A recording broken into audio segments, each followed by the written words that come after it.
سلام و درود به پایان از کپیتولی، از کنگرسی کشور امریک، مجتمع ممالک امریک، از نام بهزاد جان و فاضل جان، دو تاجیکی که در بیلاد امریک یا ینگ دنیا زندگی میکنن، کار و فعالیت دارند و از همینجا با پدر و مادر به تمام دوستانشان پیام میفرستند. مرحمت بهزاد جان. ما نخست از استاد فخرالدین آغاز میکنیم و گفتنیم که اکوی فخرالدین خوش آمدم به سرزمین امریکا. از نام فاضل جان نیز خوش آمدید میگیم. ما اکوی فخرالدین را خیلی دوست داریم.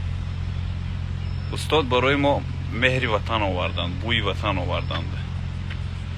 به همین خاطر همیشه ما میگیم که استاد صحت سلامت باشند و در کجای نباشند همیشه خدا نگهبانشان باشه. ما از نامی برادرها و آن نفرایی که حضور نداشتند و به اکوی فخرالدین سلام گفتند، از نام آنها نیز و خصوصا به تاجیکستان، به دوشنبه عزیز سلام میرسونم.